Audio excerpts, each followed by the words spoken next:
Hey guys, Jay here, and welcome to my con haul for Kumoricon 2017. So, this video is one that I do after every convention now, where I show you guys what I got, the things I got autographed, all that kind of stuff. If you guys want to see the review, go ahead and click on the card up in the top left corner. So, without further ado, let's get into the video. So, I'm going to start off with the badge because I just want to show you guys what these kind of look like. I haven't shown the badge or the booklets that we get. Mostly because I keep forgetting them in the hotel rooms, or they get destroyed, or something, and I just don't have them. But I have these ones this time. But anyway, this is the badges, and I left the key card in mine for the hotel. Don't do that. I leave those in there by accident. They don't really mind because they have billions of those, so it's not a big deal. But this one I have on a Crunchyroll lanyard. I didn't get the Crunchyroll one for some reason, but Atlas had one, and I think he got it with his, but I didn't get mine. Maybe I just didn't pick it up or something, and I'm just stupid. But he got the Crunchyroll lanyard, and he let me borrow it, and he just said I could have it, so whatever. He doesn't collect them like I do. So this is like my 7th Crunchyroll one. So that's awesome. I'm glad I got one from this convention because I collect them every year from every convention that has them. So that's pretty awesome. But yeah, this is the badge. But moving on from that, they also have these cool booklets. I really like these booklets because they have this on the back. You'll see it in the video, whatever. They have this cosplay bingo thing that you can do.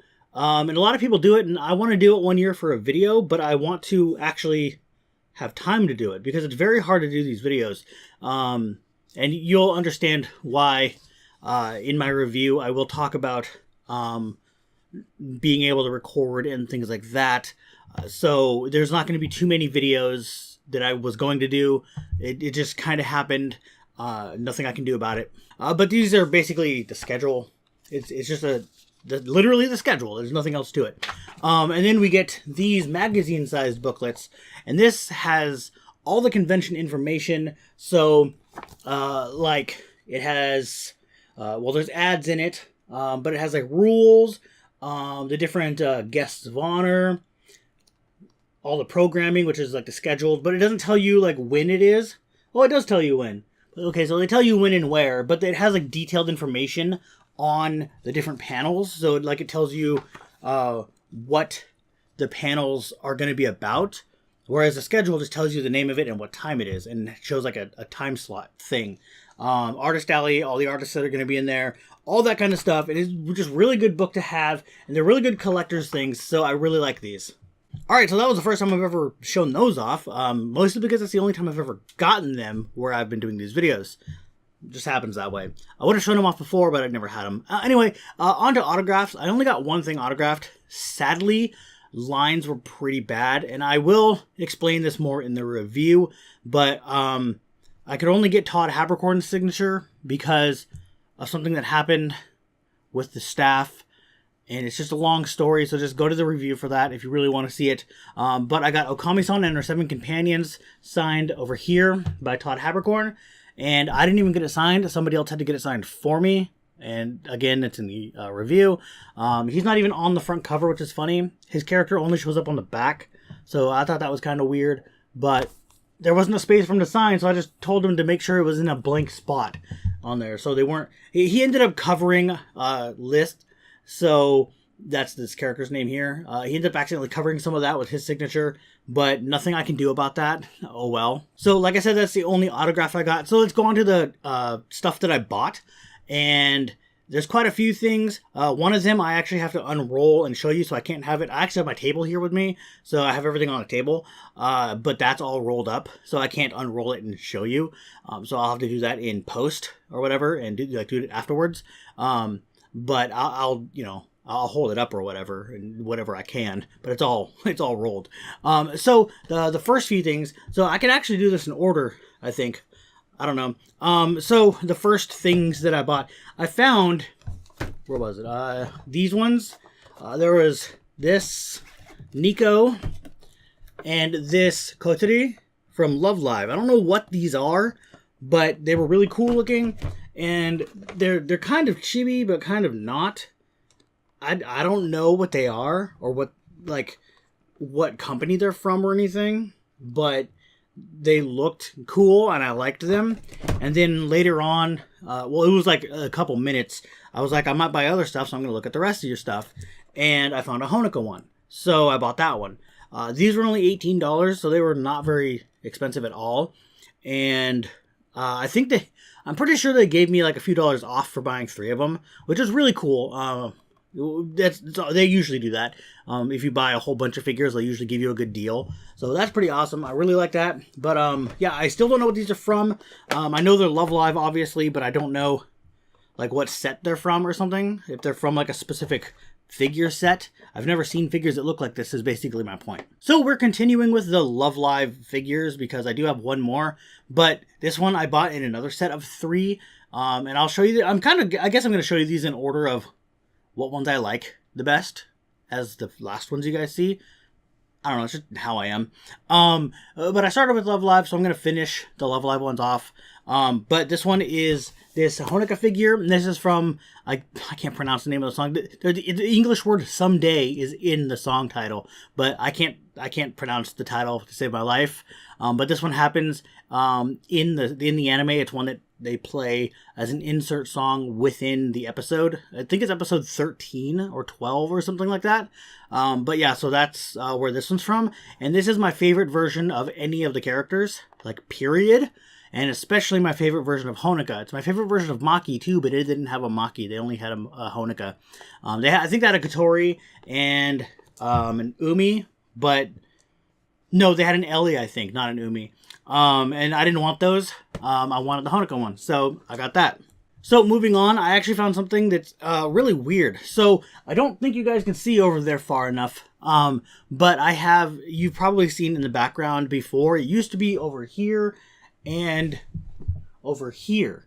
It was a Nanoha figure from Magical Girl Lyrical Nanoha, and it was a kind of like a Figma, but it was bigger. I don't know why. It was just larger, and it's like the biggest ones I've ever got. I think it's in SQ. I'm not sure exactly, in SH Figure Arts, I mean. SQ is a whole different thing. In SH Figure Arts, I'm pretty sure that's what it is. But I got that at Sakuracon 2015, or 2014 actually, I think. So I've had one for a while. But I found literally the exact same one in Figma form. This is the official Figma, and it's the exact same figure, and I am so happy. It's the exact same version, has the exact same weapons, and all that kind of stuff. And I am just so happy that I found it. And I think you can do the exact same things as the other one, because I have her in this, like, she's holding her weapon out. Raising Heart or something like that is the name of her weapon. And I'm just going to pose it the same. I'm probably going to replace the other one and then move it somewhere else. Because I broke the staves, the staff parts of her weapons and a bunch of other stuff, trying to like move it around from house to house and stuff like that. So it was kind of bad, but it's all good. So moving on, I didn't think this was actually going to be my second to last one, seeing as how much I love this series, but this one was already opened. They had to give me the display model, and they gave it to me for $5 less. So that was nice of them. But sadly, there's no plastic front cover like there should have been on the box. It got ripped out, and it's kind of sad.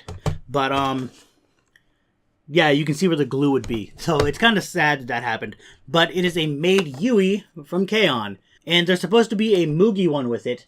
It comes in a set. Like, this is the Yui one, and there would also be a Mugi one. So you can have both of them. And I don't know if the other girls come in it or not, in this set. But I did get the Yui one, so that's pretty awesome. And like I said, it was weird because that's my favorite anime, like the number one. But it's my not favorite figure for some reason. So this other figure, this is the last one that I got. And this, I've actually been wanting for a while now. We saw it at Sakuracon, and I was debating it really bad. But then I bought the Neptunia figure. And that was like $145, so I kind of was running out of money. But it is Megumin from Konosuba. Now, Konosuba is one of my favorite animes now. It's on my top 10 ever since I watched it. This one is specifically Konosuba 2, so whatever. But that's fine. Megumin is Megumin. She's the same character regardless. And that's pretty awesome. So this one, I thought they gave me the display model, but they didn't. They had another one. So that was pretty awesome.